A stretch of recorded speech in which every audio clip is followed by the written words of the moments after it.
കഥ പറയാൻ വേണ്ടിയിട്ട് സംഗീതം ചെയ്തേക്കുന്ന ഒരു പരിപാടിയായിരുന്നു ഇത്തവണ. വിനായക് ഇതിന്റെ പ്രൊമോഷൻ സമയത്തും ഒക്കെ പറയാൻ ആഗ്രഹിച്ചുകൊണ്ടിരുന്നൊരു സാധനം, ഇത് റോസ്ലിന്റെ കൂടെയുള്ള ഒരു വെക്കേഷൻ. ജിത്തു സാർ പറഞ്ഞപ്പോ ആരും കേൾക്കാറില്ല. പുള്ളി ഇപ്പൊ വന്നിട്ട് ഈ ത്രില്ലർ എന്ന് പറഞ്ഞാൽ ആരും വിശ്വസിക്കില്ല. ഈ പറഞ്ഞ ഹോട്ട്സ്റ്റാറിന്റെ ഒരു ഫോർമാറ്റ് അനുസരിച്ച് നമ്മൾ പിച്ച് ഡെക്ക് സബ്മിറ്റ് ചെയ്യാൻ നേരം ഒരു ക്യാരക്ടറിന് ഒന്നിലധികം ഓപ്ഷൻസ് നമ്മൾ പറയണം. എന്തിനാണ് ഹക്കീമിനെ സംബന്ധിച്ചിടത്തോളം ഈ കഥാപാത്രം ഇച്ചിരി ട്രിക്കിയാണ്. കുറച്ചാളായിട്ട് മാമിന് വളരെ സ്വീറ്റ് ആയിട്ടുള്ള കഥാപാത്രങ്ങളിലാണ് മലയാളത്തിൽ പ്രധാനം കണ്ടത്. അപ്പൊ ഞങ്ങൾക്ക് എന്ന് പറഞ്ഞാൽ ഇത് അത്ര സ്വീറ്റ് അല്ല, ഇച്ചിരി സ്ട്രോങ് ആയിട്ടുള്ള ഒരു അമ്മയാണ്. മിസ്റ്ററി ആണെങ്കിലും അതല്ല, ഇനി വേറെ നിലയിൽ ഇപ്പൊ ക്രൈം ഡ്രാമ ആവാം, ഇൻവെസ്റ്റിഗേഷൻ ആവാം. ഫീൽ ഗുഡിലേക്കൊക്കെ പോവാം. ഫീൽ ഗുഡിലേക്ക് എനിക്ക് ചെയ്യാൻ അറിയുമോ എന്ന് എനിക്ക് അറിയത്തില്ല, ഇതുവരെ ഫിഗർ ഔട്ട് ചെയ്തിട്ടില്ല. ഹോട്ട്സ്റ്റാറിൽ ഇപ്പൊ സ്ട്രീമിംഗ് ആരംഭിച്ചിരിക്കുന്ന സീക്രട്ട് സ്റ്റോറീസ് റോസ്ലിന്റെ director Sumesh Nandakumar and music director Vishnu ശ്യാമാണ് കൂടെ ഉള്ളത്. വെൽക്കം. സോ ഇപ്പം സ്ട്രീമിംഗ് അങ്ങോട്ട് തുടങ്ങി കുറച്ച് ദിവസമായതേ ഉള്ളൂ. സോ എങ്ങനെയുണ്ട് ഇനീഷ്യൽ റെസ്പോൺസ് തന്നെ? എങ്ങനെയുണ്ട്? നല്ല തന്നെയാണ്, നല്ല അഭിപ്രായങ്ങൾ വരുന്നുണ്ട്. പ്രത്യേകിച്ച് അതിന്റെ ക്ലൈമാക്സ് നന്നായിട്ട് വർക്കായിട്ടുണ്ട് എന്നൊരു ഫീഡ്ബാക്ക് കിട്ടുന്നതിൽ സന്തോഷം. അപ്പോൾ ഒരു സീരീസിന്റെ ലാസ്റ്റ് എപ്പിസോഡ് വർക്കാണെന്ന് പറയുമ്പോൾ തന്നെ അതിനൊരു പേ ഓഫ് കിട്ടുന്നുണ്ടല്ലോ. അപ്പൊ അതുകൊണ്ട് തന്നെ അത് ബാക്കി വരെയുള്ള വെയിറ്റിംഗ് വൃത്തിക്ക് അവസാനിപ്പിച്ച് എഴുതി പോകുന്നു എന്നുള്ളതിലൊരു സന്തോഷമുണ്ട്. ആക്ച്വലി കാണുന്നവർക്ക് ഒരു സുഖമുണ്ട്. ഇപ്പൊ മ്യൂസിക്കിന്റെ ആണെങ്കിലും കുറച്ച് ഓൾറെഡി കുറച്ച് പേടിപ്പിക്കുന്ന എലമെന്റ്സ് ഉള്ള ഒരു ഹൊറർ സൈക്കോളജിക്കൽ ത്രില്ലർ സീരീസ് ആണ്. അതിൽ മ്യൂസിക് ഭയങ്കര ഒരു ഇമ്പാക്റ്റ് ആണ് നൽകിയിട്ടുള്ളത്. ഫസ്റ്റ് മുതലേ ആ ഒരു ക്യൂരിയോസിറ്റി ബിൽഡ് ചെയ്ത് ആ ഒരു ടെൻഷൻ ബിൽഡ് ചെയ്യാനായിട്ട് മ്യൂസിക്കിന് പറ്റിയിട്ടുണ്ട്. എന്തെങ്കിലും ഡിഫറെന്റ് ആയിട്ടുള്ള സാധനങ്ങൾ ഇതിൽ പരീക്ഷിച്ചിട്ടുണ്ടോ? ഇതെല്ലാം അങ്ങനെ തോന്നിയത് താങ്ക് യു. ഡിഫറെന്റ് ആയിട്ടുള്ള ഞാൻ പൊതുവേ വർക്ക് ചെയ്യുന്നത് അങ്ങനെയാണ്. ഞാൻ ഒരു സീനിൽ തന്നെ ഒരു ദിവസം അല്ലെങ്കിൽ ചിലപ്പോൾ ഒത്തിരി സമയം എടുത്തിട്ടാണ് ഞാൻ എപ്പോഴും വർക്ക് ചെയ്യുന്നത്. അപ്പം ഞാൻ അതിനകത്ത് ഓരോ സെക്കൻഡും ഓരോ സീൻസും വളരെ ഹൈ ക്വാളിറ്റി സൗണ്ടിങ് ഒക്കെ നോക്കിയാണ് ചെയ്യുന്നത്. പിന്നെ ഇതെനിക്ക് എപ്പോഴും ഭയങ്കര പ്രിയപ്പെട്ട വർക്കാണ്. സുമേഷും വിനായകും കൂടി ആയതുകൊണ്ട്, എൻ്റെ സുഹൃത്തുക്കളായതുകൊണ്ട് അപ്പോൾ നമുക്ക് കുറച്ചും കൂടി ഇപ്പം ഞാൻ മുന്നേ വർക്ക് ചെയ്തതിനും കാട്ടി എനിക്ക് കുറച്ചും കൂടി ഫ്രീഡം ഉണ്ടല്ലോ, നമ്മൾ ഒരേ സൗഹൃദം ഉള്ളത് കൊണ്ട്. അപ്പോൾ അങ്ങനെ ഡിഫറെൻ്റ് ആയിട്ട് ട്രൈ ചെയ്തിട്ടുണ്ടായിരുന്നു. ആദ്യം തന്നെ സുമേഷിൻ്റെ കുറേ ഇൻപുട്ട് ഉണ്ടായിരുന്നു. എങ്ങനെയാണ് അവൻ്റെ വിഷനിലൊക്കെ ഉള്ളത് ആദ്യം ഒരു സിറ്റിംഗ് ഉണ്ടായിരുന്നു. ഈ ഫസ്റ്റ് വർക്ക് തന്നെ ഇത്ര ഒരു കോംപ്ലക്സ് ആയിട്ടുള്ള ഒരു ജോണർ പിക്ക് ചെയ്യാനുള്ള റീസൺ ഉണ്ട്. ആദ്യം എല്ലാവരും ഒരു സേഫ് സോൺ ആയിരിക്കുമല്ലോ പിടിക്കുന്നത്. ഇതെന്തായാലും സേഫ് സോണിൽ നിന്ന് ചെയ്യാൻ പറ്റിയ ഒരു തീമല്ല, അങ്ങനത്തെ ഒരു കഥയോ നറേഷനോ അല്ല. ഇപ്പൊ ഫസ്റ്റ് തന്നെ കുറച്ച് ചാലഞ്ചിങ് ആയിട്ടുള്ളത് തന്നെ പിടിക്കാമെന്ന് തോന്നാനുള്ള കാരണം എന്താ? ഇല്ല, അതങ്ങനെ കോംപ്ലക്സ് ആണെന്ന് എനിക്ക് അങ്ങനെ തോന്നിയിട്ടില്ല. ആക്ച്വലി ഇപ്പോഴും അങ്ങനെ വിശ്വസിക്കുന്നില്ല. അത് സിമ്പിൾ ആയിട്ടും വളരെ ചെറിയൊരു പ്ലോട്ടാണ് ഇതിനാകെ ഉള്ളത്. അത് വിനായക വൃത്തിക്ക് എഴുതിയിട്ടുണ്ട്. ഞാൻ ആ സ്ക്രിപ്റ്റ് കൃത്യമായിട്ട് ഫോളോ ചെയ്യാൻ ശ്രമിച്ചിട്ടുണ്ട്. അതെങ്ങനെ എന്താ പറയാ കൃത്യമായിട്ട് ട്രാൻസ്ലേറ്റ് ചെയ്ത് കൊടുക്കാം കാണുന്നവർക്ക് എന്നുള്ളത് ചെയ്തിട്ടുള്ളൂ. അതിലങ്ങനെ കോംപ്ലക്സ് നറേറ്റീവുകളൊന്നും ഇല്ല. വളരെ നീറ്റായിട്ടും ഒറ്റ വരി പറഞ്ഞു തീർക്കാവുന്ന തരത്തിലുള്ള സാധനമേ ഉള്ളൂ. അതിൽ ഈ ഒരു ഫാമിലി ബാക്ക് ഡ്രോപ്പ് ഉള്ളത് കൊണ്ട് തന്നെ കുറെ കൂടി എനിക്കത് വളരെ എന്താ പറയാ ലൈറ്റർ സാധനമാണ്. ആ ഒരു കുടുംബത്തിന്റെ പശ്ചാത്തലത്തിൽ നടക്കുന്നത് കൊണ്ടും അതിലേക്ക് വന്നു കയറുന്ന ഒരു മിസ്റ്ററിയുടെ ആർക്കല്ലേ. അപ്പൊ ഫസ്റ്റ് പ്രയോറിറ്റി എപ്പോഴും ഫാമിലിയുടെ ഇതിനകത്തായിരുന്നു. പിന്നെ കുട്ടിയുടെ ഇമോഷൻസും കാര്യങ്ങളും ഒക്കെ വെച്ച് ട്രാവൽ ചെയ്ത് പോയി ടുവേർഡ്സ് എൻഡിലേക്ക് എത്തുമ്പോഴാണല്ലോ ഇതിനകത്ത് ഇച്ചിരി ഒരു വലിപ്പം വരുന്നത്. അപ്പൊ അങ്ങനെ കോംപ്ലക്സ് ഒന്നും അല്ല. അത് ഇപ്പൊ നിങ്ങൾ കണ്ടല്ലോ, കാണുമ്പോൾ പോലും അത് അങ്ങനെ തോന്നുന്നുണ്ടെന്നുണ്ടെങ്കിലും പക്ഷെ അത് സിമ്പിൾ നറേറ്റീവ് നന്നായിട്ട് തോന്നുന്നുണ്ട്. പേടിപ്പിക്കുന്ന എലമെന്റ്സ് കൂടുതലുള്ളപ്പോ നമുക്ക് കുറച്ച് പേടിപ്പിക്കുന്നതെന്ന് വെച്ചാൽ നമ്മളങ്ങനെ ഈ ജംപ് സ്കെയറുകളൊന്നും അല്ല ഉദ്ദേശിക്കുന്നത്. ബേസിക്കലി നമ്മൾ ആ ക്യൂരിയോസിറ്റി മിസ്റ്ററി നിലനിർത്തി കൊണ്ടുപോകാന്നുള്ളത്. കാരണം സീരീസ് ആണല്ലോ, അപ്പൊ നമുക്ക് ഇങ്ങനെ അതിലോട്ട് എത്തണമല്ലോ. ഒരു പയ്യെ സ്ലോ ബേണിംഗ് ആണെങ്കിലും പറയുമ്പോൾ സ്ലോ ബേണിംഗ് ആണെങ്കിലും അതിനൊരു ക്യൂരിയോസിറ്റി ഉണ്ടാക്കി നിർത്തണമല്ലോ. അപ്പൊ മ്യൂസിക്കിന്റെ എന്റെയും പണിയാ തന്നെയാണ്. നമ്മളിങ്ങനെ ഇങ്ങനെ ഇങ്ങനെ നിർത്തണമല്ലോ, സപ്പോർട്ട് ചെയ്ത്. മ്യൂസിക്കും ആക്ച്വലി അതിനെ ഭയങ്കരമായിട്ട് ഹെൽപ്പ് ചെയ്തിട്ടുണ്ട്. കഥ പറയാൻ വേണ്ടിയിട്ട് സംഗീതം ചെയ്തേക്കുന്ന ഒരു പരിപാടിയായിരുന്നു ഇത്തവണ. കഥയ്ക്ക് വേണ്ടിയിട്ട് എന്താണോ വേണ്ടുന്നത് അതിന്റെ പങ്ക്ച്വേഷൻസ് ഒക്കെ കൃത്യമായിട്ട് എവിടെ നിർത്തി എവിടെ തുടങ്ങി എങ്ങനെയാക്കി അങ്ങനെ അത് ഭയങ്കരമായിട്ട് ഇതിന്റെ സോള് ശരിക്കും എന്റെ സ്കോർ ആണെന്ന് തോന്നാറുണ്ട്. അപ്പൊ ആക്ച്വലി പലരും പറയുന്നുണ്ട്, നമ്മുടെ സുഹൃത്തുക്കളാണെങ്കിലും കണ്ടവരാണെങ്കിലും ഒക്കെ ഇതിന്റെ മ്യൂസിക്കും അതിനകത്ത് 3 പാട്ടുകളും ഒക്കെ നല്ല രസമുണ്ട്, ഒരു വൃത്തിയുണ്ട് എന്നുള്ളൊരു അഭിപ്രായമുണ്ട്. അതെ അതെ. ഇതില് റിട്ടൺ ബൈ വിനായക് ശശികുമാർ. എങ്ങനെയാണ് ഈ വിനായക് ശശികുമാർ ആയിട്ടുള്ള ഒരു ടീമിംഗ് അപ്പ് എങ്ങനെയായിരുന്നു? വിനായകന്റെ സുഹൃത്താണ്. അത് ആ സൗഹൃദം തുടങ്ങുന്നത് അതിന്റെ ഉത്തരം കംപ്ലീറ്റ് ആയിട്ട് ഞാൻ തുടങ്ങുന്നതായിരിക്കും. അതെ, ഇവൻ പറയുന്നതാണ് വിനായകൻ അതിനകത്ത് സ്റ്റോറി ഫുള്ള് കിട്ടാന്നല്ല. ഞാനും വിനായകും 16-17 വയസ്സ് തൊട്ടേ ഉള്ള പരിചയമാണ്. നമ്മള് കോളേജിൽ ഒന്നിച്ചായിരുന്നു പഠിച്ചത്, ചെന്നൈയിലെ ലോയോള കോളേജില്. അപ്പോൾ ആ സമയം തൊട്ടേ നമ്മൾ പരിചയപ്പെടുന്നതെന്ന് പറഞ്ഞാൽ നമ്മൾ ഈ വിദ്യാസാഗർ ഫാൻസ് ആയിരുന്നു നമ്മൾ രണ്ടുപേരും. അപ്പൊ നമ്മളിങ്ങനെ കാണുള്ളൂ, ഈ വിദ്യാസാഗർ ഫാൻ ഞാനും. അങ്ങനെ തുടങ്ങിയ ഒരു സൗഹൃദമാണ്. അപ്പോ ക്ലാസ് റൂമിൽ വെച്ച് നമ്മൾ ഫസ്റ്റ് മീറ്റ് ചെയ്ത ദിവസം നമ്മൾ ഒരു ക്ലാസ് റൂമാണ് മീറ്റ് ചെയ്യുന്നത്. ആ മീറ്റ് ചെയ്ത ദിവസം തന്നെ നമ്മൾ ഒരു പാട്ടുണ്ടാക്കി. മീറ്റ് ചെയ്തപ്പോൾ അവൻ പറഞ്ഞു ഞാൻ വരി എഴുതും, ഞാൻ ട്യൂൺ ചെയ്യും. എന്നിട്ട് ക്ലാസ് ഇംഗ്ലീഷ് ക്ലാസ് ആയിരുന്നു. അപ്പൊ ലാസ്റ്റ് പീരീഡ് ആയിരുന്നു. പുള്ളിക്കാരി ക്ലാസ് എടുത്തോണ്ടിരിക്കുകയായിരുന്നു. ആ ക്ലാസ് എടുത്തോണ്ടിരിക്കുന്ന സമയം ഇവന് എഴുതി ഒരു പാട്ടിന്റെ ചരണം എഴുതിക്കുന്നതാണ്. അവൻ എഴുതി ട്യൂൺ ചെയ്ത് പറഞ്ഞു. ആ പീരീഡ് തീരുമ്പോഴേക്കും ഞാൻ കുത്തിരുന്ന് ട്യൂൺ ചെയ്യും. ആദ്യമായിട്ട് ഒരാളെ പരിചയപ്പെട്ടതല്ല, എക്സൈറ്റ്മെന്റിലാണ്. അപ്പൊ അങ്ങനെ ഞാൻ ആ ക്ലാസ് കഴിയുമ്പോഴേക്കും ഞാൻ ട്യൂൺ ചെയ്തപ്പോഴത്തേക്കും ജസ്റ്റ് അവിടെ ഇരുന്ന് പാടാൻ പറ്റില്ലല്ലോ. ക്ലാസ് കഴിഞ്ഞ് പോകുന്ന വഴി ഞാൻ അവന് പാടിക്കൊടുത്തു. അങ്ങനെ അവൻ പറഞ്ഞു എന്റെ വീട്ടിൽ കീബോർഡ് ഉണ്ട് പറഞ്ഞു. ഞാൻ പറഞ്ഞു ആണോ, ഓക്കെ. അവന്റെ വീട് അടുത്തായിരുന്നു, കോളേജിന് അടുത്തായിരുന്നു. അങ്ങനെ നടന്നു പോകുന്ന വഴി വീട്ടിലെത്തി അന്ന് തന്നെ കീബോർഡ് വെച്ചിരുന്ന് അത് ട്യൂൺ ചെയ്ത് തീർത്ത് അങ്ങനെയാണ് നമ്മളെ സൗഹൃദം തുടങ്ങുന്നത്. അപ്പൊ അന്ന് തൊട്ടേ നമ്മള് ഒന്നിച്ച് സിനിമ സ്വപ്നം കണ്ട് അപ്പൊ നമ്മുടെ പരിചയമാണ് ആദ്യമേ തുടങ്ങിയത്. പിന്നീട് അവൻ സിനിമയിൽ ഒത്തിരി സജീവമായി. അങ്ങനെ പിന്നീട് ഞാൻ സുമേഷിനെ മീറ്റ് ചെയ്യുന്നത് എങ്ങനെയാന്ന് വെച്ചാൽ, വിനായക് ആദ്യമായിട്ട് ഒരു തവണ ഇവിടെ നമ്മുടെ ജിത്തു ജോസഫ് സാറിന്റെ വലിയ ആരാധകനായിരുന്നു വിനായകൻ, എസ്പെഷ്യലി ദൃശ്യം സിനിമയുടെ. അപ്പൊ അവൻ ഈ സ്ക്രിപ്റ്റ് റൈറ്റിങ്ങിനോട് ഭയങ്കര ഇൻട്രസ്റ്റ് ഉള്ളത് കൊണ്ട് തന്നെ അവൻ ഒരു ദിവസം റാൻഡമായിട്ട് ജിത്തു സാറിനെ ഒന്ന് കാണാൻ പറ്റൂ എന്ന് ചോദിച്ചിട്ട് അങ്ങോട്ട് പോയതാണ്. അപ്പൊ അങ്ങനെ ഒരു സംഭാഷണം എടുത്തതിനിടയിൽ അത് അന്ന് സുമേഷ് അവിടെ ഏത് പടത്തിനായിരുന്നു, റാമിന്റെ വർക്ക് ചെയ്യായിരുന്നു. അപ്പൊ ഇവൻ ധ്രുവ ആയിരുന്നു. അപ്പൊ ആദ്യമായിട്ട് ഞാൻ ജിത്തു സാറിനെ കാണാൻ പോകുമ്പോ എന്നെ സാറിന്റെ അടുത്ത് കൊണ്ടുവന്നത് സുമേഷായിരുന്നു. അവരും ഇരിക്കും പറഞ്ഞിട്ട് അങ്ങനെ അന്നാണ് നമ്മൾ ആദ്യമായിട്ട് മീറ്റ് ചെയ്യുന്നത്. പിന്നീട് നമ്മൾ ഒന്നിച്ച് അങ്ങനെ സൗഹൃദം ഉണ്ടായി. പിന്നെ ഞാൻ സാറിന്റെ സിനിമകൾ ഒത്തിരി ചെയ്യാൻ തുടങ്ങി. അപ്പോഴത്തൊട്ടേ നമുക്കറിയായിരുന്നു ഓക്കെ നമ്മൾ ചെയ്യുന്ന സാധനം എന്തായാലും ഒരുമിച്ചായിരിക്കും എന്നുള്ളത്. വിനായകനും പറയാം, എനിക്കും അറിയാം, സുമേഷിനും അറിയാം.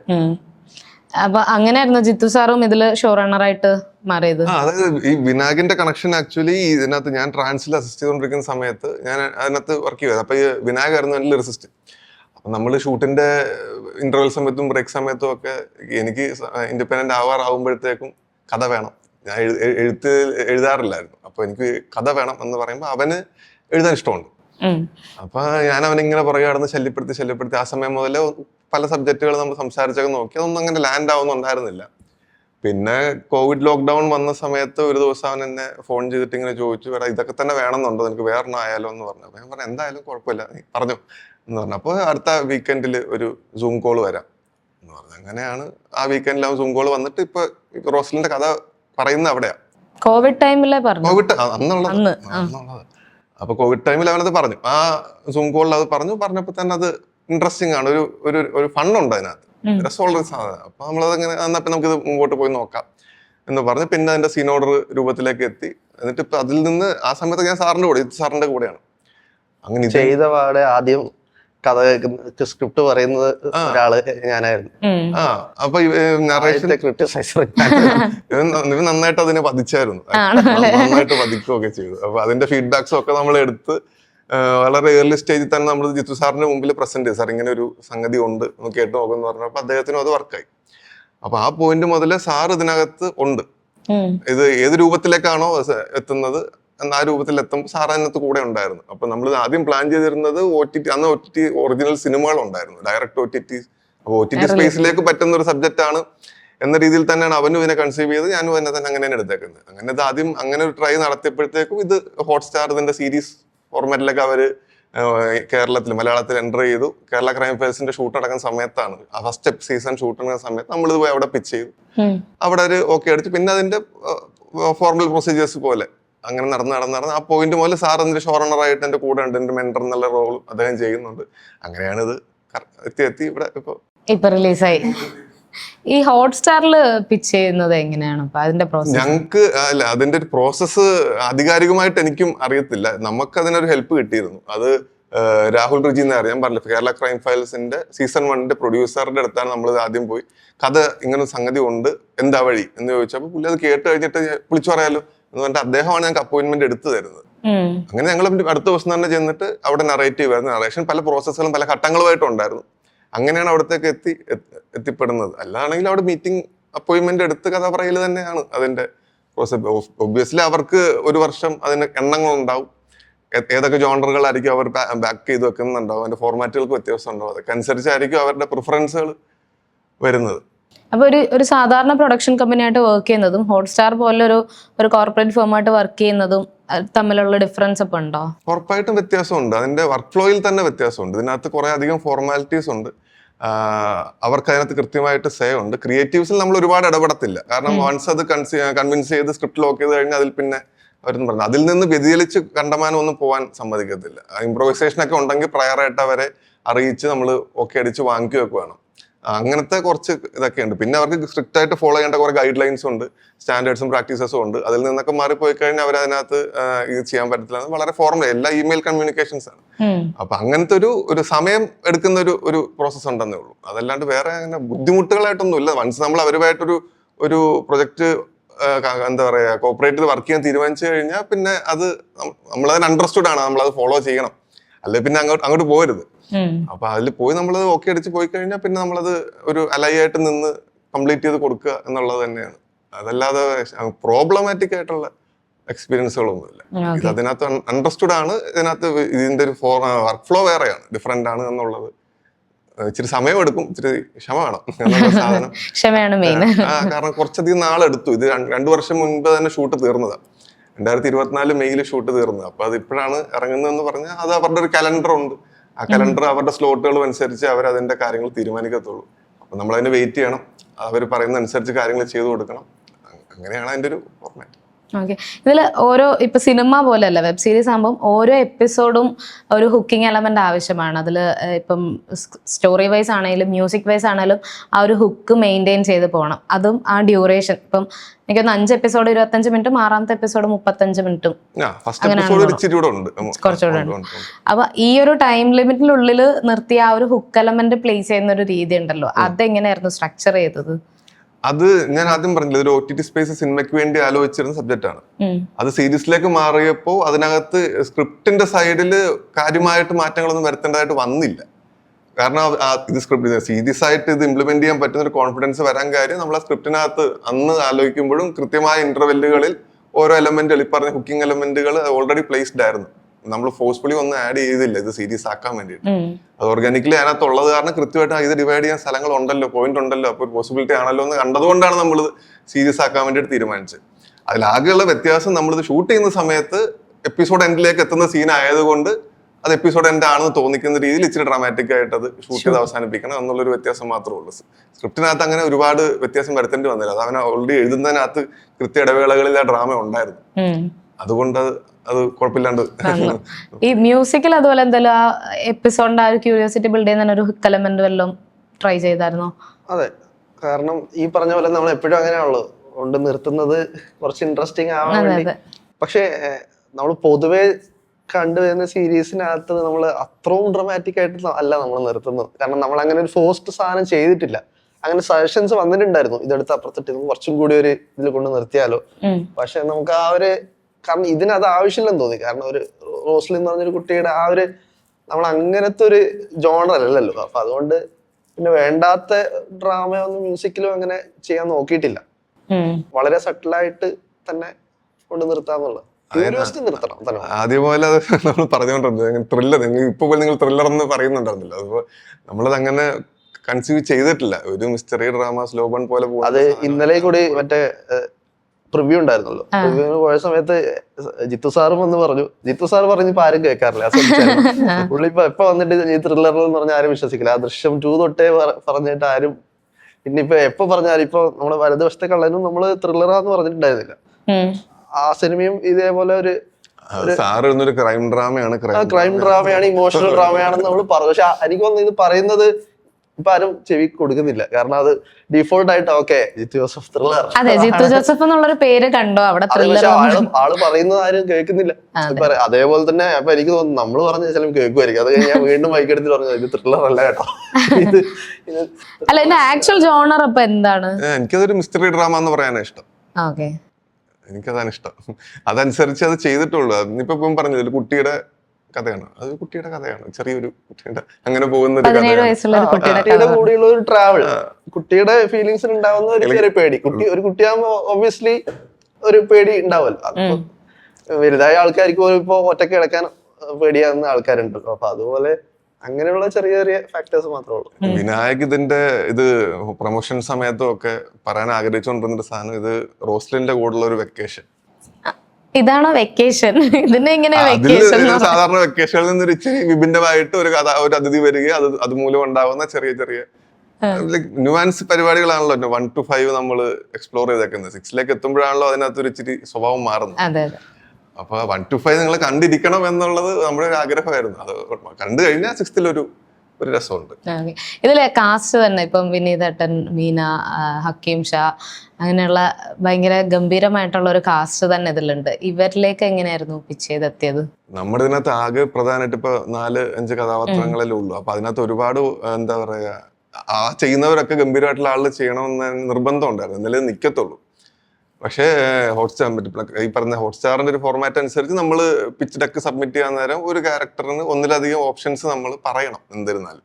പക്ഷെ നമുക്ക് പ്രിഫറബിളി നമുക്ക് എന്താണ് വേണ്ടതെന്നുള്ളത് പ്രയോറിറ്റി ആയിട്ട് സംസാരിക്കുക. അത് നമ്മളുടെ പ്രയോറിറ്റി തന്നെയാണ് ആക്ച്വലി ഇതിൽ അവർ ഓക്കെ അടിച്ച് ചെയ്തോ എന്ന് പറഞ്ഞേക്കുന്നത്. ഞാൻ പറഞ്ഞ അവർ വളരെ നീറ്റായിട്ട് തന്നെ ഇതൊക്കെ ഹാൻഡിൽ ചെയ്യുന്നത്. അപ്പോ ഓരോ ഇപ്പൊ ഹക്കീമിനെ സംബന്ധിച്ചിടത്തോളം ഈ കഥാപാത്രം ഇച്ചിരി ട്രിക്കിയാണ്. അപ്പൊ എനിക്ക് ഹക്കീമിന്റെ അടുത്തുണ്ടായിരുന്ന ഒരു രസം അല്ലെങ്കിൽ ഒരു കൗതുകം എന്നൊക്കെ പറഞ്ഞു കഴിഞ്ഞാൽ, പുള്ളി ഇങ്ങനെ ഞാൻ കണ്ടിട്ടില്ല. ഇങ്ങനത്തെ ഒരു എന്താ പറയാ സട്ടിൽ സാധനങ്ങളും എക്സ്പ്രഷൻസും നോട്ടങ്ങളും ഒക്കെ വെച്ചിട്ടുള്ളൊരു സാധനം ചെയ്ത് കണ്ടിട്ടില്ല. ഇതിനകത്തൊരു നെഗറ്റീവ് ഓറയായിട്ട് ഇദ്ദേഹമാണല്ലോ വരുന്നത്. അപ്പൊ പുള്ളിയുടെ ഒരു നെഗറ്റീവ് ഷെയ്ഡ് വന്നേക്കുന്നത് ഞാൻ കടസിലെ ബിരിയാണിയൊക്കെ കണ്ടേക്കുന്നത്. അതൊക്കെ ഇച്ചിരി ലൗഡാ, ഇതിനകത്ത് ഒട്ടും ലൗഡല്ല. അപ്പൊ എനിക്ക് ആ മീറ്റർ, കാരണം പുള്ളി ഒരു എക്സെപ്ഷണൽ ആക്ടർ ആണ് എന്നുള്ളതിനകത്ത് ഒരു സംശയമില്ല. പുള്ളി വേണ്ട എന്താ പറയാ എക്സ്പോഷർ ഇതുവരെ കിട്ടിയിട്ടില്ല, പക്ഷെ പുള്ളി കിട്ടും. ഇന്നല്ലെങ്കിൽ നാളെ അതിലേക്ക് പുള്ളി എത്തും. അപ്പൊ അതിലേക്ക് അത് അന്ന് കാണുന്ന ഇതിന്റെ ഒരു സ്റ്റെപ്പിംഗ് സ്റ്റോൺ ആയിട്ട് ഇത് വന്നു എന്ന് പറയുന്നതിൽ എനിക്കും സന്തോഷിക്കാൻ പറ്റുന്ന ഒരു സാധനമായിട്ടാണ് അദ്ദേഹത്തെ പിടിക്കുന്നത്. അപ്പൊ പുള്ളി ഇത് ചെയ്യുന്നുള്ളതിനകത്ത് ഒരു സംശയമില്ല. കണ്ണൊക്കെ വെച്ച് വരുമ്പോഴത്തേക്ക് പുള്ളി ഭയങ്കര രസമാണ് കാണാൻ. അപ്പൊ അത് ഞാൻ പുള്ളിയുടെ ഇടയ്ക്ക് പറയും, നിങ്ങളുടെ കരിയർ ബെസ്റ്റ് ലുക്ക് ഇതായിരിക്കും എന്നൊക്കെ ഞാൻ ചുമ്മാ പറയാറുണ്ട്. അത് എനിക്കും തോന്നിയ കേട്ടോ പുള്ളിയുടെ ഇതിനകത്തുള്ള ലുക്ക്. കാരണം ഞാൻ പുള്ളിയുടെ ഇത് നമ്മൾ 2 വർഷം മുന്നേ ഇതിന്റെ വർക്ക് നടക്കുന്ന സമയത്തൊക്കെ കാണാം. അതിന് ശേഷം പുള്ളി കുറെ സിനിമകൾ ചെയ്തല്ലോ. അപ്പൊ എനിക്ക് ഇതിനകത്ത് കണ്ട ലുക്ക് കണ്ടിട്ട് പിന്നെ വേറെ പല സിനിമകളിൽ കാണുമ്പോഴും എനിക്ക് ഇതിനകത്ത് കുറച്ച് താടിയൊക്കെ വെച്ച് വേറൊരു ലുക്ക് ഉണ്ട് പുള്ളി. അത് ഇതിനകത്ത് പുള്ളിയുടെ ഒരു ആറ്റിറ്റ്യൂഡും സ്ക്രീൻ പ്രസൻസും എല്ലാം നല്ല ഡിഫറൻസ് ആണ്.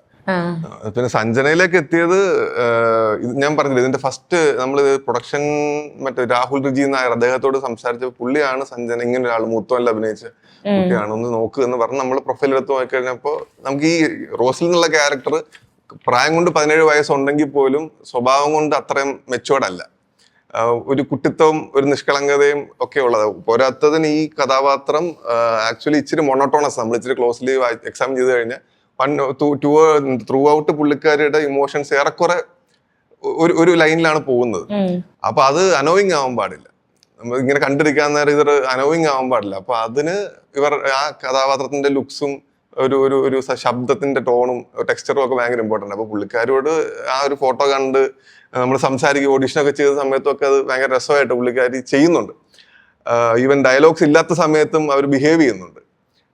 അത് ഭയങ്കര ഹെൽപ്പ് ചെയ്യും നമ്മള് ഷൂട്ട് ചെയ്യുന്ന സമയത്ത്. അപ്പുറത്തുള്ള ആൾ ഡയലോഗ് പറയുന്നത് ഇവരെ എങ്ങനെ ബിഹേവ് ചെയ്യുന്നുള്ള സാധനം നമുക്ക് എഡിറ്റിലൊക്കെ ചെറിയ ചെറിയ സാധനങ്ങൾ ഇതൊക്കെ, പക്ഷെ അതൊക്കെ ഉപയോഗിക്കാം, ഫില്ല് ചെയ്യാനായിട്ടൊക്കെ ഉപയോഗിക്കാൻ പറ്റും. അങ്ങനെയാണ് സഞ്ജനയിലേക്ക് എത്തുന്നത്. മീന മാം പിന്നെ ഒബ്വിയസ്ലി മാമിന്റെ അടുത്തുള്ള എന്താ പറയുക, നമ്മൾ പോയി മാമിനെ ഇംപ്രസ് ചെയ്തതിന്റെ ഒരു പ്രധാന സാധനം എന്ന് പറഞ്ഞു കഴിഞ്ഞാൽ, യൂഷ്വലി കുറച്ച് നാളായിട്ട് മാമിന് വളരെ സ്വീറ്റ് ആയിട്ടുള്ള കഥാപാത്രങ്ങളിലാണ് മലയാളത്തിൽ പ്രധാനമായിട്ട് കണ്ടത്. അപ്പൊ ഞങ്ങൾക്ക് എന്ന് പറഞ്ഞാൽ ഇത് അത്ര സ്വീറ്റ് അല്ല, ഇച്ചിരി സ്ട്രോങ് ആയിട്ടുള്ള ഒരു അമ്മയാണ്, ഇച്ചിരി സ്റ്റേൺ ആയിട്ട് നിൽക്കുന്ന ഒരു അമ്മയാണെന്ന് പറഞ്ഞപ്പോഴത്തേക്കും പിന്നെ കഥ പറയുകയും ഒക്കെ വന്നപ്പോൾ അത് ആക്ച്വലി ഇംപ്രസ്ഡ് ആയി. പിന്നെ മാമിന് ഇതിനകത്ത് കൃത്യമായിട്ട് നമ്മുടെ സീരീസിന്റെ ഫേസ് ആയിട്ട് തന്നെ മാം നമുക്ക് ഹെൽപ്പ് ചെയ്തു. വിനീത് സാർ പിന്നെ അറിയാലോ, ഒരു ഭയങ്കര സോണുള്ള ഒരു ആക്ടറാണ് പുള്ളി. ഇങ്ങനെ സെറ്റിൽ ഏറ്റവും എന്താ പറയാ, നമ്മളെ എങ്ങനെ പുള്ളിക്ക് ഈ സ്ക്രിപ്റ്റ് ഇങ്ങനെ പുള്ളി അതിൽ ഭയങ്കരമായിട്ട് ഇംപ്രസ്ഡ് ആയി ഇങ്ങനെ വിനായകനെ എന്നൊക്കെ ഇടയ്ക്കിടയ്ക്ക് പുള്ളി പറയുന്നത് പുള്ളിക്ക് ഭയങ്കര ഒരു ഒരു ഒരു ഒരു ഒരു സംഗതി ഉള്ളൊരു സാധനമാണ്. എന്നാലും പുള്ളി ഭയങ്കര കാണാപ്പാടം പുള്ളിക്ക് അറിയാം. അങ്ങനെ ഒരു ഇൻപുട്ട് പുള്ളി നമുക്ക് ഇതിനെ തന്നിട്ടുണ്ട്. അങ്ങനെ സപ്പോർട്ട് ചെയ്ത് നിന്നിരുന്ന ഒരു മനുഷ്യൻ. അപ്പോൾ നമുക്ക് ഇതിന്റെ കാസ്റ്റിംഗിലേക്ക് വരുമ്പോൾ ഇത് കൃത്യമായിട്ട് വന്ന് പ്ലേസ്ഡ് ആയിട്ടുണ്ട്. എന്നാൽ പോലും ഒരു പുതുമയുണ്ട്. കാരണം വിനോദ് വിനീത് സാറും കുറെ വർഷങ്ങൾക്ക് ശേഷം വീണ്ടും തിരിച്ചു വരുന്നത്. അപ്പൊ ആ കോമ്പിനേഷനൊക്കെ കാണാനൊരു രസമുണ്ട് എന്നെനിക്ക് തോന്നി. അതെ അതെ. ഇതിൽ ആ പച്ച കണ്ണ് യൂസ് ചെയ്തേക്കുന്നത് എന്തെങ്കിലും ഒരു സിംബോളിസം ആയിട്ടാണോ അതോ ജസ്റ്റ് ഒരു ഫിസിക്കൽ ഒരു പെക്യുലാരിറ്റി വേണം. കഥ ഡിമാൻഡ് ചെയ്യുന്ന സാധനമാണ്. വേറെ കാര്യമായിട്ട് ഒന്നും അതിനകത്ത് നമ്മൾ ഉദ്ദേശിച്ചിട്ടില്ല. കഥയ്ക്കകത്ത് ഈ പറയുന്ന ഇവൾക്കൊന്ന് നോട്ടീസ് ചെയ്യാനായിട്ട് ഒരു ഐഡന്റിറ്റി ഈ ക്യാരക്ടറിന് എന്തായാലും വന്നേ പറ്റത്തുള്ളൂ. അതിനൊരു ഇച്ചിരി എന്താ പറയാ പച്ചക്കണ്ണ് വരുമ്പോ ഒരു മിസ്റ്ററി വന്നു കഴിഞ്ഞു ഓൾറെഡി. അപ്പൊ അത് സ്റ്റോറി ഡിപ്പെൻഡ് ചെയ്യുന്ന ഒരു സാധനം തന്നെയാണ്. അല്ലാണ്ട് വേറെ സിംബോളിസം ഒന്നും നമ്മള് അവരിനി ഉദ്ദേശിച്ചിട്ടുണ്ടോ എന്റെ അടുത്ത് പറഞ്ഞിട്ടില്ല. ഞാനത് അങ്ങനെ എടുത്തിട്ടുമില്ല, അങ്ങനെ വിചാരിച്ചിട്ടില്ല. ഓക്കെ, ഇപ്പം ഇതിലേക്ക് വരുമ്പം ഞാൻ വീണ്ടും ത്രില്ലർ തന്നെ പറഞ്ഞു പോവാണ്. ഓക്കെ, മിസ്റ്ററി എന്തായിരുന്നു? Mystery drama. ഓക്കെ, ഒരു മിസ്റ്ററി ഡ്രാമ ഈ ഇത്തരത്തിലുള്ള ഒരു ജോണറിൽ വരുമ്പം ഈ സൗണ്ട് പോലെ തന്നെ സൈലൻസിനും ഇമ്പോർട്ടൻസ് ഉണ്ട്. ഇതിൽ സൈലൻസ് പ്ലേസ് ചെയ്തിരിക്കുന്ന കുറച്ച് എലമെന്റ്സും ഇങ്ങനെ നോട്ടീസ് ചെയ്യുന്നുണ്ടായിരുന്നു. ഈ സൗണ്ട് പ്ലേസ് ചെയ്യുന്ന പോലെ തന്നെ ഡിഫിക്കൽട്ട് ആയിരിക്കാം സൈലൻസ് പ്ലേസ് ചെയ്യുന്നത്. അതിന്റെ പ്ലേസ്മെന്റ് എങ്ങനെയായിരുന്നു ഡിസൈഡ് ചെയ്തത്? ആക്ച്വലി അതെപ്പോഴും പണ്ട് മുതലേ ലെജൻസ് ഒക്കെ പറഞ്ഞു കേട്ടിട്ടുള്ളതാണല്ലോ, നമ്മൾ ഈ സൈലൻസിന് ആണ് ഭയങ്കര ഇമ്പോർട്ടൻറ്റ്. പക്ഷേ ഇതൊക്കെ കേട്ടിട്ട് കൂടി എനിക്ക് ഈ മ്യൂസിക് ചെയ്ത് ശീലിച്ചുകൊണ്ട്, അതായത് എല്ലാത്തിനും സപ്പോർട്ട് ചെയ്തിട്ട് ഞാൻ ആദ്യം ഒരു വേർഷൻ ചെയ്തിട്ടുണ്ടായിരുന്നു. ഫസ്റ്റ് എപ്പിസോഡ് ചെയ്ത സമയത്ത് കാരണം ഞാനിപ്പോ ജിത്തു ജോസഫ് സാറിന്റെ സിനിമകൾക്ക് മ്യൂസിക് ചെയ്ത സമയത്ത് സാറിന്റെ ഒരു മേക്കിംഗ് രീതി അനുസരിച്ചിട്ട് നമ്മള് പല റിയാക്ഷൻ സാധനങ്ങളൊക്കെ ഒത്തിരി ഉണ്ടാവും. നിങ്ങൾക്ക് അറിയാലോ, സാറിന്റെ പടങ്ങളിൽ ഒത്തിരി എന്തെങ്കിലും കാണുമ്പോൾ ആ റിയാക്ഷൻസും പരിപാടികളും സാറിന്റെ ഒരു സ്റ്റൈൽ ഉണ്ടല്ലോ. അപ്പൊ ആ സ്റ്റൈലിന് ഈ ചില എല്ലാ റിയാക്ഷൻസിനും അല്ലെങ്കിൽ അതിനും നമ്മൾ മ്യൂസിക്കിന്റെ സപ്പോർട്ട്, ഒരു ബിൽഡപ്പ്, അതൊക്കെ നമുക്ക് അത്യാവശ്യമാണ് അവിടെ. അപ്പൊ അത് എനിക്ക് ചെയ്ത് ശീലമായിട്ട് ഞാൻ ഇതിനകത്ത് ചില സ്ഥലത്തൊക്കെ ഞാൻ അതുപോലെ ചെയ്തു. അതിന് ഹൈലി പാക്ഡ് ആയിട്ട് ഫസ്റ്റ് എപ്പിസോഡ് ചെയ്ത് ഇവൻ എന്നോട് പറഞ്ഞു എന്തൊക്കെ പ്രശ്നം ഇതിനെന്താ പ്രശ്നം എന്തായെന്ന് പറഞ്ഞു കഴിഞ്ഞാൽ മ്യൂസിക് പലതും വേണ്ടാത്ത സ്ഥലം മ്യൂട്ട് ചെയ്താൽ മതി. ഇത്രയും വേണ്ട, നീ ഉദ്ദേശിക്കുന്ന ഇത്രയും ആവശ്യമില്ല നമുക്ക്. അപ്പൊ എനിക്ക് മനസ്സിലാവും, ശരിയാ എനിക്കും അങ്ങനെ ആഗ്രഹമുണ്ട്. പക്ഷെ എനിക്ക് മേ ബി ഞാൻ അങ്ങനെ ശീലിച്ചു പോയതുകൊണ്ടാണോ അറിയില്ല. നമുക്ക് എപ്പോഴും ആസ് എ കമ്പോസർ നമുക്ക് എപ്പോഴും നമ്മുടെ ജോലി ഇതിനിങ്ങനെ ലിഫ്റ്റ് ചെയ്ത് നിർത്തണം, താഴെ പോകാൻ പാടില്ല. അപ്പൊ അത് എപ്പോഴും മൈൻഡിലുണ്ടല്ലോ. അപ്പൊ ഇത് കുറഞ്ഞു വരുത് അത് എല്ലാ റിയാക്ഷൻസും നമ്മൾ സപ്പോർട്ട് ചെയ്യണം, ഇമോഷൻസിന്. അപ്പൊ അങ്ങനെ ചെയ്ത് വന്ന് പിന്നീട് സുമേഷ് എന്നോട് പറഞ്ഞു, അത് ആദ്യം നമുക്കൊരു സ്പോട്ടിങ് സെഷൻ ഉണ്ടായിരുന്നു. അതെനിക്കൊരു പുതിയൊരു എക്സ്പീരിയൻസ് ആയിരുന്നു. അതായത് ഇവനൊരു ഐഡിയ ഉണ്ടായിരുന്നു, ഇന്ന സ്ഥലത്ത് മ്യൂസിക് വേണം, ഇവിടെ വേണ്ട, ഇവിടെ വേണം. അതിനോട് പറഞ്ഞായിരുന്നു. നമ്മളൊന്ന് ഇരുന്നത് പറഞ്ഞു, ഓക്കെ ഈ സീനിന് വേണം, മറ്റേ സ്ഥലത്ത് സൈലൻസ് വേണം. ഇത് പറഞ്ഞിട്ടും കൂടി ഞാൻ ചെയ്തു വന്ന സമയത്ത് കുറെ സ്ഥലത്ത് സൈലൻസ് ഇല്ലായിരുന്നു. പിന്നീട് അവൻ പറഞ്ഞു കഴിഞ്ഞപ്പോഴത്തേക്കും ഓക്കെ എനിക്ക് മനസ്സിലായി. കാരണം നമ്മളെപ്പോഴും ഒരു സാധനം ഇഷ്ടപ്പെടുന്നുണ്ടെങ്കിൽ അതിന് മുന്നിലുള്ള സാധനം എന്താണെന്ന് പോലെ ചെയ്യും, അതിന് ശേഷം വരുന്ന സാധനം. അപ്പോൾ ഈ മുന്നിലുള്ള കുറച്ച് നേരത്തേക്ക് ഒരു സൈലൻസ് ഉണ്ടെങ്കിൽ ഈ അടുത്ത വരാൻ പോകുന്ന സാധനത്തിനും റെലവൻസ് കൂടും. കാരണം അത് നിർത്താതെ ഇങ്ങനെ കേട്ടോണ്ടിരുന്നു കഴിഞ്ഞാൽ അപ്പൊ ഇതിനകത്ത് അതിനുള്ള പോസിബിലിറ്റി ഉണ്ടായിരുന്നു. പിന്നെ എനിക്ക് മനസ്സിലായി. പിന്നെ അങ്ങോട്ട് എല്ലാ എപ്പിസോഡും എനിക്ക് അതിന്റെ ഇത് മനസ്സിലായി. ഒരു എപ്പിസോഡിന് മാത്രമേ ആ ഇരിപ്പ് വേണ്ടി വന്നു. പിന്നെ അങ്ങോട്ട് അതെല്ലാം ചെയ്ത് കഴിഞ്ഞിട്ട് ഫൈനൽ മിക്സിന് പോയി ഇരുന്ന സമയത്ത് പിന്നീട് ഞാൻ തന്നെ പറയാൻ തുടങ്ങി, അത് മ്യൂട്ട് ചെയ്താലോ, ഇത് മ്യൂട്ട് ചെയ്താലോ. കാരണം ആ സൈലൻസിന് അതിൻ്റെതായ ഒരു ഇമ്പാക്ട് ഉണ്ട്. ഈ പേടി വരുന്നു എന്ന് പറഞ്ഞത് ആ സാധനം കുറച്ചു നേരം സൈലൻസ് വന്നിട്ട് നമ്മുടെ ആ കേൾക്കേണ്ട സ്ഥലത്ത് മ്യൂസിക് കേൾക്കുമ്പോൾ ഒരു സുഖം ഉണ്ടല്ലോ, അത് ഭയങ്കരമായിട്ട് അതായിരിക്കും നിങ്ങൾക്ക് തോന്നിയത്. അപ്പൊ അത് വർക്ക്ഔട്ട് ആയി നടത്തും. ഇതിലൊരു മെയിൻ സ്കോർ ഉണ്ടല്ലോ, ആ വയലിൻ ഇതുണ്ടല്ലോ, അത് നമ്മുടെ അലന്റെ ഒരു വേർഷൻ കാണിക്കുന്നുണ്ട്. പിന്നെ ഈ പറഞ്ഞ പോലെ ഹക്കീം ഷായുടെ ആ ഒരു വേർഷനും കാണിക്കുന്നുണ്ട്. അത് കേൾക്കുമ്പോൾ ഭയങ്കര ഒരു ഹോണ്ടിങ് ഫീലാണ്. നമ്മൾ ആ ലൂപ്പിൽ ഇങ്ങനെ പെട്ടുപോകുന്ന പോലെയാണ്. അത് കമ്പോസ് ചെയ്തത് എങ്ങനെയായിരുന്നു? അത് ഫസ്റ്റ് കമ്പോസ് ചെയ്തത് അത് ആ സാധനമാണ്. കാരണം നമ്മള് ഫസ്റ്റ് എപ്പിസോഡിൽ സോങ് വേണമെന്ന് പറഞ്ഞു. അപ്പോൾ ഓക്കെ ആ സോങ്, കാരണം അതൊരു ആ ഫാമിലിയിൽ നടക്കുന്ന കാര്യങ്ങളൊക്കെ കാണിക്കുന്ന ഒരു മൊണ്ടാഷായിരുന്നു. അപ്പൊ അത് അത്യാവശ്യം ലാഗും വരാൻ പാടില്ല കാരണം കണ്ടന്റ് കാണിക്കുവാണല്ലോ, ചില ഡയലോഗും ഇല്ല, ജസ്റ്റ് ഫാമിലിയിലെ കാര്യങ്ങൾ കാണിച്ചു പോകുന്ന ഒരു ഇത്. അപ്പോൾ അവിടെയാണ് എനിക്ക് തോന്നിയത് ഓക്കെ ഇതിന് റോസ്ലിൻ ഒരു തീം വേണം, ഈ റോസ്ലിൻ അലൻ. അപ്പൊ ആ തീം ആ സോങ്ങിന്റെ ആ ബീജിയമായിട്ട് ആണ് ഞാൻ ആ ചെയ്തത്. അതായത് നമ്മളിപ്പോ ഒരു പാട്ടിന്റെ കോറസ് അല്ലെങ്കിൽ ഹുക്ക് ലൈൻ എന്നൊക്കെ പറഞ്ഞ പോലെ ആ പാട്ടിന്റെ കോറസ് അല്ലെങ്കിൽ ഹുക്ക് ലൈനായിട്ട് വരുന്ന സാധനമാണ് ഈ ആ വയലിൻ പീസ്. അപ്പൊ അത് ആദ്യം കമ്പോസ് ചെയ്തു ഞാൻ. എന്നിട്ട് എനിക്ക് ഓർമ്മയുണ്ട് വിനായകനെ വിളിച്ചിരുത്തിട്ട് സുമേഷിനെ അയച്ചു കൊടുത്തു. വിനായകൻ നേരിട്ട് വന്നായിരുന്നു. വിനായകനെ വിളിച്ചിരുത്തിട്ട് ഞാൻ ഇത് പ്ലേ ചെയ്ത് കൊടുത്തു ഈ സാധനം. അതായത് ബാക്കി കാരണം അവന് എന്നിൽ ഭയങ്കര കോൺഫിഡൻസ് ഉണ്ടല്ലോ, നമ്മൾ ഒത്തിരി പാട്ടുകൾ ചെയ്യുന്നത് പാട്ട് ഞാൻ വൃത്തിക്ക് ചെയ്തോളൂ അവനറിയാം. നമുക്ക് ഈ മെയിൻ അതാ ക്യാരക്ടറിന് വേണ്ടുന്ന സാധനം കിട്ടുക എന്നുള്ളതാണല്ലോ. അപ്പൊ ഞാൻ ഈ വയലിൻ പീസ് ആദ്യം പ്ലേ ചെയ്തിട്ട് റോസ്ലിന്റെ ഇത് വെച്ചിട്ട് ഞാൻ കാണിച്ചു കൊടുത്തു. അത് വളരെ ആ സാധനം രസമുണ്ടെന്ന്. അപ്പൊ ഓക്കെ സാധനം സെറ്റായി എന്ന് മനസ്സിലായി. അതിനുശേഷമാണ് ആ വേഴ്സും പല്ലവിയും ചരണവും ഒക്കെ ചെയ്ത് ആ പാട്ട് ചെയ്തത്. അപ്പോ ഇതിന്റെ വയലിൻ വായിച്ചേക്കുന്നത് ഷിമോൺ റഷീദ് എന്ന് പറഞ്ഞ എന്റെ ഫ്രണ്ടാണ്. പുള്ളിയാണ് എന്റെ എല്ലാ സിനിമകൾക്കും വയലിൻ വായിക്കും. അപ്പോ പുള്ളിയുടെ ആ വായിച്ചേക്കുന്ന എക്സ്പ്രഷൻ ഒത്തിരി ഇതിനെ ഹെൽപ്പ് ചെയ്തിട്ടുണ്ട്. അത് അന്ന് ഒരു പ്രാവശ്യം വായിച്ചത് പിന്നീട് പുള്ളി കുറെ പ്രാവശ്യം മാറ്റി വായിച്ചിട്ടുണ്ടായിരുന്നു. അതൊന്നും ഞാൻ യൂസ് ചെയ്തിട്ടില്ല. ആദ്യം ഞാൻ ആ ഫീൽ ചെയ്തിട്ട് പാടിക്കൊടുത്തിട്ട് പുള്ളി റഫായിട്ടിരുന്ന് വായിച്ചതാ. എനിക്ക് തോന്നുന്നു പ്രോപ്പർലി റെക്കോർഡ് ആയിരുന്നില്ല അത്. പുള്ളി എപ്പോഴും എന്നെ അതിലെപ്പോഴും വഴക്ക് പറയാറുണ്ട്. കാരണം ഞാൻ ആദ്യം എപ്പോഴും കേൾക്കാം അതിനകത്ത്. അതെ, ശ്രദ്ധിച്ച കേൾക്കാം അതിനകത്ത് എല്ലാ റെക്കോർഡിങ് കഴിഞ്ഞിട്ട് ഈ തട്ടൽ മൂട്ടലൊക്കെ കേൾക്കാം. പക്ഷെ എനിക്ക് എപ്പോഴും ഫീലിനാണ് ഞാൻ ഇമ്പോർട്ടൻസ് കൊടുക്കുന്നത്. അപ്പൊ പുള്ളി ആ സാധനം അന്ന് വായിച്ചതായിരുന്നു. ഞാൻ പറഞ്ഞോടെ എനിക്ക് ഇവരെ കേൾപ്പിക്കാൻ വേണ്ടിയാണ്, ഡയറക്ടറിനെയും നമ്മുടെ സ്ക്രിപ്റ്റ് റൈറ്ററിനെയും ഒന്ന് കേൾപ്പിക്കാൻ വേണ്ടിയിട്ട് ജസ്റ്റ് റഫ് വായിച്ചു തന്നാൽ മതി എന്ന് പറഞ്ഞിട്ട് ഞാൻ ജസ്റ്റ് പാടി പുള്ളി ആ റഫായിട്ട് വായിച്ചു തന്ന സാധനമാണ് ത്രൂ ഔട്ട് ഞാൻ അത് തന്നെ പല സ്ഥലത്തും യൂസ് ചെയ്തേക്കുന്നത്. കാരണം ഫുള്ളി പ്രോപ്പർലി റെക്കോർഡ് ചെയ്ത് തന്നു ആ സാധനം പിന്നീട്. പക്ഷെ അതൊന്നും ആ ആദ്യം വായിച്ച ഒരു ഫീല് കിട്ടുന്നുണ്ടായിരുന്നില്ല. അപ്പം ഇവനും എന്നോട് പറഞ്ഞു മാറ്റണ്ട, ആ തട്ടൽ മുട്ടൊക്കെ ഇരുന്നോട്ടെ, കുഴപ്പമില്ല. അത് ഭയങ്കരമായിട്ട് ഹോണ്ട് എന്നെയും ചെയ്ത സമയം തൊട്ട് എല്ലാവർക്കും നമുക്ക് അറിയായിരുന്നു അത് എല്ലാവർക്കും ഇഷ്ടപ്പെടും എന്നുള്ളത്. അത് അതിനെന്തോ ഒരു സംഭവം ഉണ്ട്, എന്തോന്നുണ്ട് അതില്. ആ ഒരു സാധനം ഇപ്പോഴും മനസ്സിൽ ഇങ്ങനെ കിടക്കുകയാണ്. ഈ വിനായക് ശശികുമാർ ഇപ്പൊ ഫ്രണ്ട് ആയിരുന്നു, ഒരുപാട് വർഷങ്ങളായിട്ട് അറിയാം. അപ്പം ആസ് എ ഫ്രണ്ട്, ഒരു കൂടെ പഠിച്ച ആൾക്കാർ എന്ന രീതിയിൽ വിനായകനെ അറിയാം. അവിടുന്ന് ഇപ്പം ഹായ് ഹലോ കാതലിൽ വന്നപ്പം അതിൻ്റെയും സ്റ്റോറി സ്ക്രിപ്റ്റ് ഒക്കെ വിനായക് അതിൻ്റെ മ്യൂസിക് ചെയ്തു. ലിറിസിസ്റ്റ് ആയിട്ട് വിനായകിൻ്റെ കൂടെ വർക്ക് ചെയ്തു. അപ്പം ഒരു ഇതിൽ വന്നപ്പോഴത്തേക്ക് സ്ക്രിപ്റ്റ് റൈറ്റർ, അപ്പം ഒരു റൈറ്റർ, ലിറിസിസ്റ്റ്, ഒരു ഫ്രണ്ട്, എങ്ങനെയാണ് വിനായക് ശശികുമാറിനെ ഈ ഓരോ സ്റ്റേജിലായിട്ടും പറയാൻ പറ്റുന്നത്? വിനായകിന്റെ കാര്യം നമുക്ക് ഫസ്റ്റ് മീറ്റ് ചെയ്ത ദിവസം തന്നെ നമുക്കറിയാലോ, ഒരു ഹൈലി ടാലന്റഡ് പേഴ്സൺ. കാരണം ഞാൻ എൻ്റെ ജീവിതത്തിൽ അതുപോലെ അങ്ങനെ ഒരാളെ മീറ്റ് ചെയ്തിട്ടില്ല. നമ്മുടെ ആ പ്രായത്തിൽ എന്നെ പോലെ തന്നെ ഉള്ളിൽ ഭയങ്കര പാഷനും ഇങ്ങനെ ബേണിംഗ് ഡിസയർ എന്നൊക്കെ പറഞ്ഞ പോലെ പാട്ടിന് അതുപോലെ ഇഷ്ടപ്പെടുന്ന ഒരാളെ ഞാൻ ആദ്യമായിട്ട് മീറ്റ് ചെയ്യാം.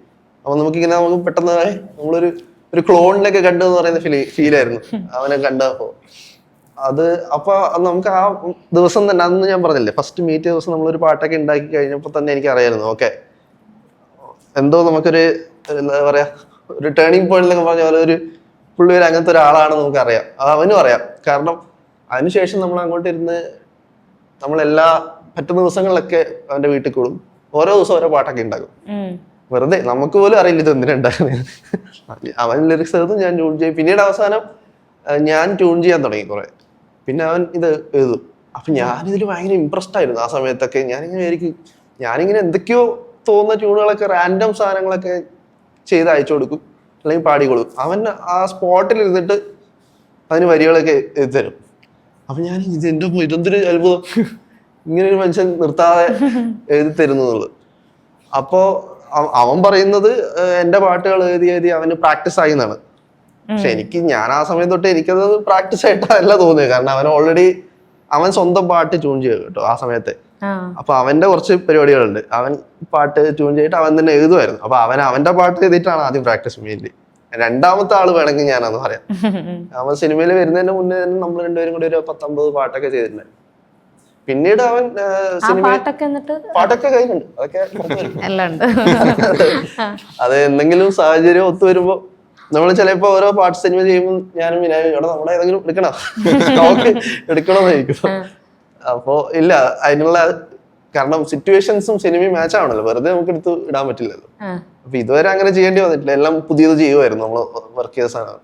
പിന്നീട് അവൻ സിനിമയില് സജീവമായി നീലാകാശം പച്ചക്കടൽ ചുമ അതായിരുന്നു അവന്റെ ആദ്യത്തെ നോട്ടിസ്ഡ് ആയ വർക്ക്.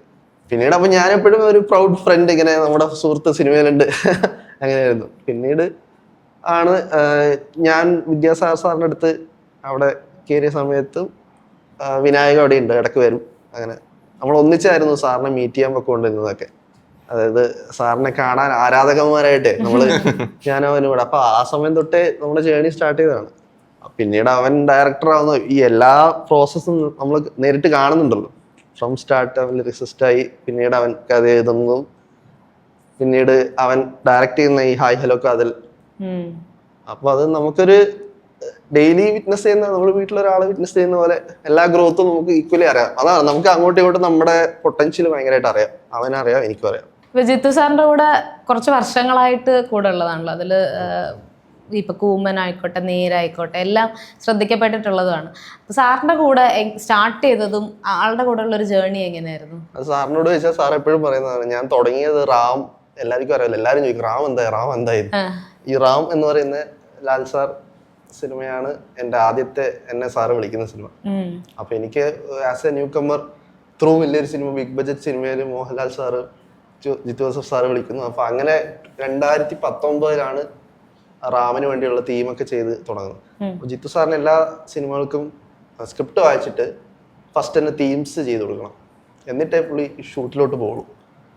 അപ്പോൾ റാമിന് എന്നെ കൊണ്ട് അതുപോലെ ലാൽ സാറിന്റെ ക്യാരക്ടറിന് തീം, ഈ റാം എന്ന് പറഞ്ഞ മൂവിക്കൊരു തീം, തൃഷയുടെ ഒരു തീം, അങ്ങനെ അതൊക്കെ ചെയ്ത് അങ്ങനെ അത് അപ്രൂവൽ ആയി. അങ്ങനെയാണ് ആക്ച്വലി ഞാൻ സാറിൻ്റെ അടുത്ത് എത്തുന്നത്. സാർ എന്നോട് പറഞ്ഞു, സ്ക്രിപ്റ്റ് തന്നിട്ട് പറഞ്ഞു തീം ഉണ്ടാക്കി നോക്ക്, എന്നിട്ട് വർക്ക് ആവുകയാണെങ്കിൽ നോക്കാം.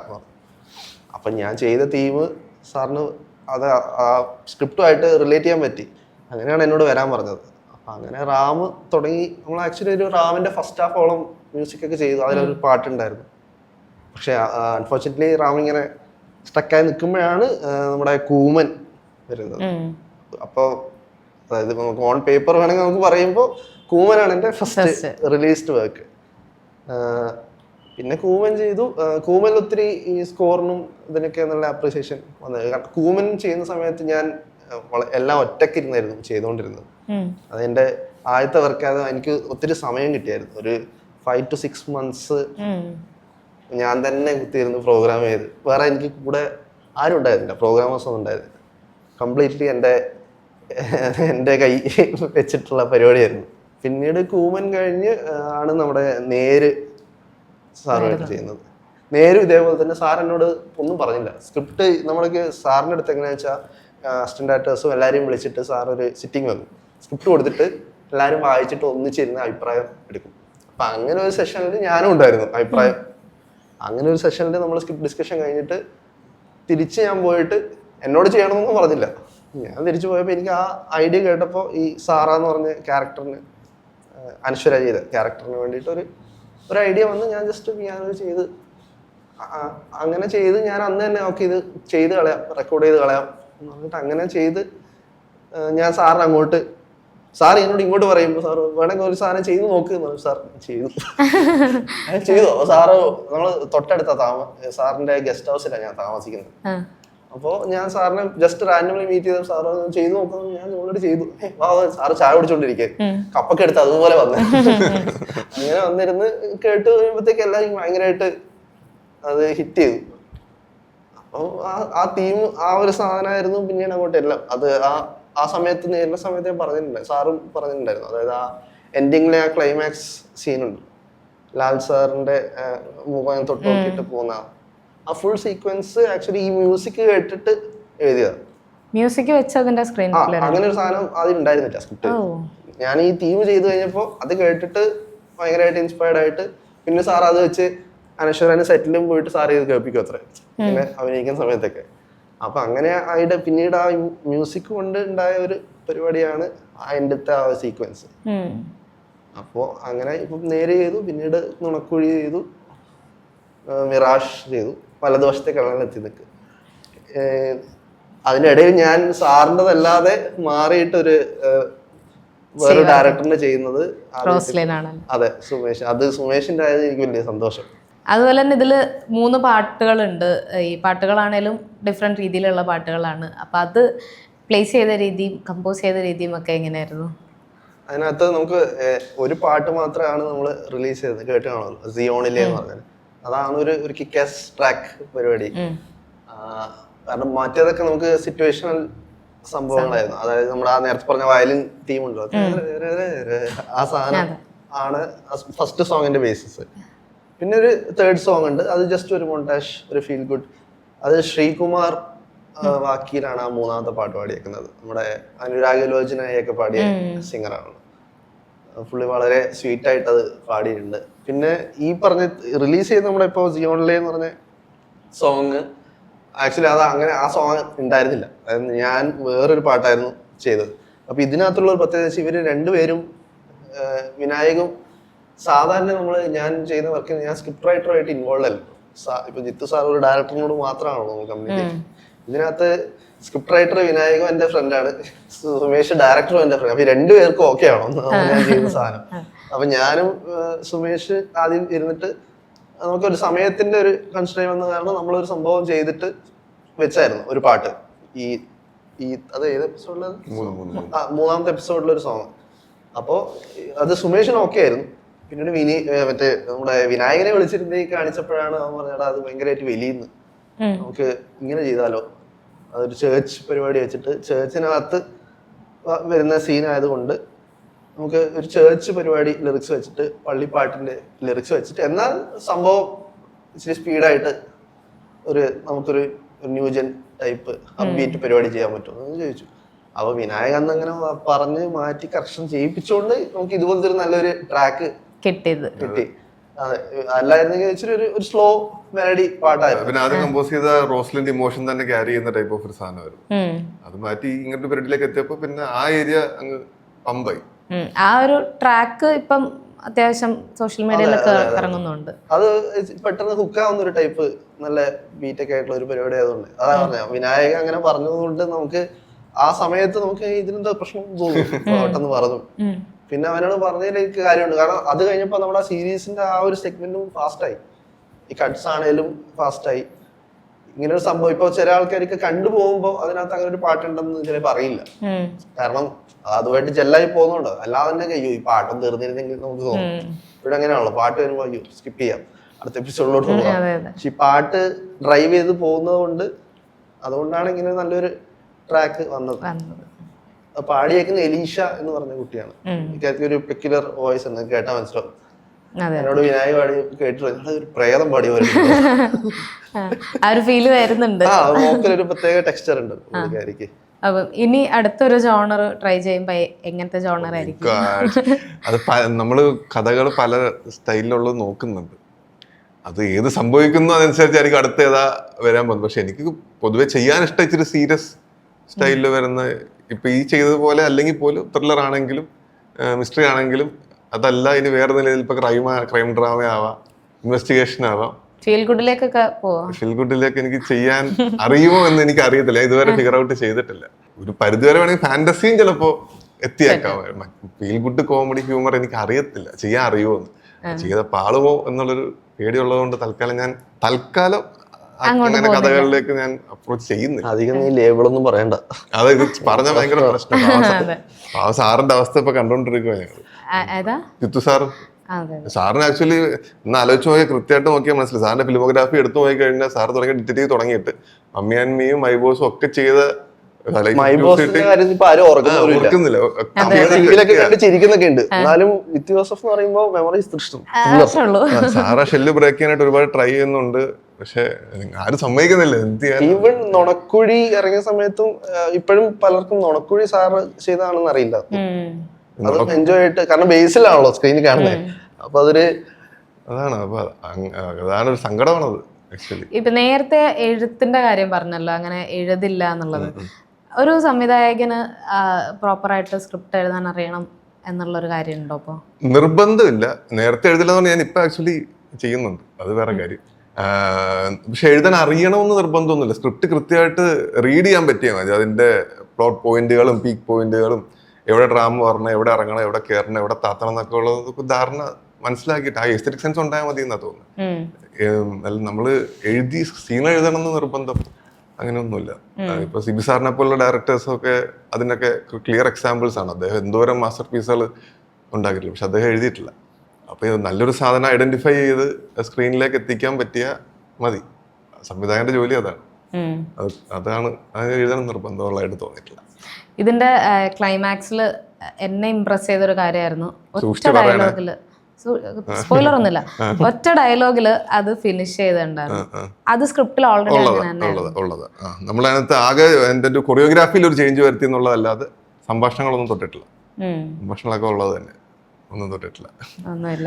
ഞാൻ സ്ക്രിപ്റ്റിനെ ഭയങ്കര ഡിപ്പെൻഡ് ചെയ്യും എന്നാണ് ഞാൻ മനസ്സിലാക്കുന്നത്. ആ കുറേ സാധനം ചെയ്തിട്ടുള്ള, അതുകൊണ്ട് ഇതിനെക്കുറിച്ച് ഒരുപാട് അധികമായിട്ട് എനിക്ക് പറയാൻ പറ്റത്തില്ല. ആ ചെയ്തതിനകത്ത് ഞാൻ സ്ക്രിപ്റ്റിനെ ഭയങ്കരമായിട്ട് ഡിപ്പെൻഡ് ചെയ്ത് തന്നെ ചെയ്തേക്കുന്നത്. ഞാൻ സീനുകൾ എടുക്കാൻ നേരം ഒക്കെ റൈറ്ററിന്റെ ഒപ്പീനിയൻ നമ്മൾ എടുക്കാറുണ്ട്. ഈവൻ ഷോട്ടുകൾ എടുക്കുമ്പോൾ പോലും ഞാൻ അവൻ്റെ അടുത്ത് ഇത് കുഴപ്പമുണ്ടോ, എങ്ങനെയാണ്, എന്തെങ്കിലും അഭിപ്രായം ഉണ്ടോ എന്നൊക്കെ കൃത്യമായിട്ട് ഞാൻ ചോദിക്കാറുണ്ട്. അപ്പം ഞാൻ റൈറ്റിങ്ങിനെ നന്നായിട്ട് ഞാൻ ഡിപ്പെൻഡ് ചെയ്യുന്നുണ്ട്. ഇപ്പൊ മിക്ക വെബ് സീരീസ് നോക്കിയാലും ഓൾമോസ്റ്റ് എല്ലാത്തിലും സെക്കൻഡ് പാർട്ടിലേക്കുള്ള ഒരു ഹുക്ക് ഇട്ടിട്ടായിരിക്കും എൻഡ് ചെയ്യുന്നത്. ഇതിൽ അങ്ങനെ ഒന്നും ഞാൻ അങ്ങനെ നോട്ടീസ് ചെയ്തിട്ടില്ല. ഞാനതൊരു പോസിറ്റീവ് കാര്യമായിട്ട് തന്നെ എടുത്തേക്കുന്നത്. കാരണം ഇവനും അത് വിനായകും അത് പറയുന്നതെന്ന് പറഞ്ഞു കഴിഞ്ഞാൽ ഇത് എഴുതി വൃത്തിക്ക് അവസാനിപ്പിച്ചിട്ടുണ്ട്. ഇത് നിങ്ങൾ ഒന്നുപോലെ കണ്ട് ആർത്തി കഴിയുമ്പോൾ ആറിലും നിങ്ങൾക്ക് ഓക്കെ കണ്ടു കഴിഞ്ഞു, പേ ഓഫ് കിട്ടി, എല്ലാം പറഞ്ഞ് പാതി ഇട്ടിട്ട് ഒന്നും പോകുന്നില്ല, നമ്മൾ പറഞ്ഞ് അവസാനിപ്പിക്കുന്നുണ്ട്. അതൊരു നല്ല കാര്യമായിട്ടാണ് എനിക്ക് തോന്നുന്നത്.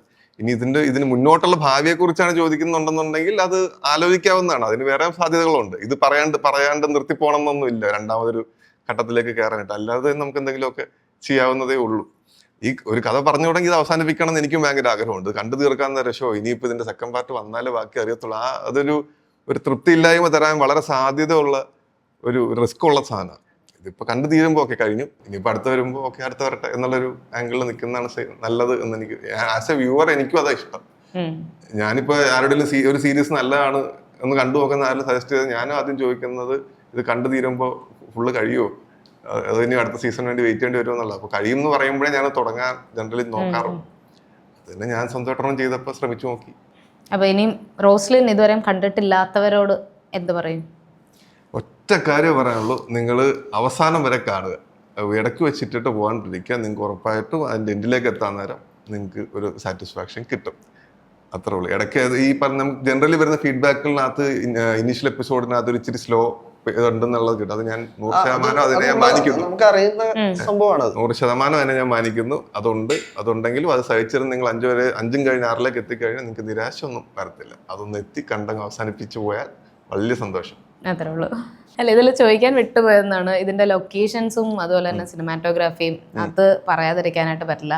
ഗംഭീരമായിട്ടുള്ള ലൊക്കേഷനാണ് യൂസ് ചെയ്തിട്ടുള്ളത്. ആ ഒരു വീടും ആ ഫാമും എല്ലാം കാണിച്ചിട്ടുള്ള രീതി അതെല്ലാം ആക്ച്വലി ഒരു സൗഹൃദത്തിന്റെ എലമെന്റ് കൂടെ ഉള്ളത് കൊണ്ട് വരുന്നതാണ് ഞങ്ങൾ തമ്മിൽ. ഇപ്പൊ എന്റെ സിനിമാറ്റോഗ്രാഫി ചെയ്തേക്കുന്ന ഉണ്ണികൃഷ്ണൻ എന്റെ വളരെ അടുത്ത സുഹൃത്ത്. ഞാൻ ഫിലിം സ്കൂളിൽ പഠിക്കുന്നത്, എന്റെ ഡിപ്ലോമ പോലെ അവനാ സിനിമാറ്റോഗ്രാഫി ചെയ്തേക്കുന്നത്. അപ്പൊ അന്ന് മുതലേ ഞങ്ങൾ ഒരുമിച്ച് ഉണ്ടായിരുന്നതാണ്. അതുകൊണ്ട് എന്താണ് എങ്ങനെയാന്നുള്ളത് ഒരുപാട് സംസാരമൊന്നും വേണ്ട, കമ്മ്യൂണിക്കേഷൻ ഒക്കെ വളരെ ക്ലിയർ ആണ്. അതുകൊണ്ട് ഇതിന്റെ പ്രീ പ്രൊഡക്ഷൻ സമയത്ത് തന്നെ എന്താണ് നമ്മളുടെ ഉപയോഗിക്കുന്ന കളേഴ്സ്, എന്തൊക്കെയാണ് നമ്മളുടെ പാലറ്റ്, എങ്ങനെയൊക്കെ പോകാം എന്നുള്ളതൊക്കെ കൃത്യമായിട്ട് മനസ്സിലാക്കി നമ്മൾ റക്കിക്കൊക്കെ ഒരുമിച്ച് പോയി. അതാണ്. അപ്പൊ ആ ഒരു സൗഹൃദത്തിന്റെ എലമെന്റ് ഇതിന് മ്യൂസിക്കിന്റെ കാര്യത്തിനകത്താണ്, റൈറ്റിങ്ങിന്റെ കാര്യത്തിനകത്താണ്, എല്ലായിടത്തും അത് ഉള്ളത് കൊണ്ട് അതിന്റെയാണ് ആ ഗുണം കാണുന്നത്. സിനിമ എടുക്കുന്ന എല്ലാവർക്കും ഇത്തരത്തിലുള്ള നല്ല ഫ്രണ്ട്ഷിപ്പ് ഒക്കെ കിട്ടട്ടെ. അത് ഉറപ്പായിട്ടും വരും. ഇപ്പൊ മുമ്പേ ഇല്ലെങ്കിൽ പോലും ഒരെണ്ണം ചെയ്ത് കഴിഞ്ഞാൽ അത് ബോണ്ടിങ് വരും. അതിനങ്ങനെ ഒരു മാജിക് ഉണ്ട് സിനിമയ്ക്ക്. അപ്പൊ എന്തായാലും അടിപൊളി. ഇപ്പം റോസ്ലിൻ കൂടുതൽ ആൾക്കാരിലേക്ക് എത്തിക്കൊണ്ടിരിക്കുകയാണ്. ഞാൻ എല്ലാവർക്കും റെക്കമെൻഡ് ചെയ്യുന്നുണ്ട് കേട്ടോ. യെസ്, ഉറപ്പായിട്ടും ഞാൻ പറയുന്നുണ്ട്. യെസ്, എനിക്ക് ലാസ്റ്റ് എപ്പിസോഡ് വന്നപ്പോൾ ആ ഒരു നല്ല ഹൈ കിട്ടിയായിരുന്നു. അതാണ് എനിക്കും പറയാനുള്ളത്. അവസാനം വരെ കാണും. യെസ്, അപ്പം എന്തായാലും അടിപൊളി ആവട്ടെ. ഇനിയും കൂടുതൽ ആളുകളിലേക്ക് എത്തട്ടെ. ഇനി വരുന്ന വർക്ക്സും ഇതുപോലെ തന്നെ വലിയൊരു റീച്ചിലേക്ക് തന്നെ എത്തട്ടെ. Thank you so much and all the best. Thank U.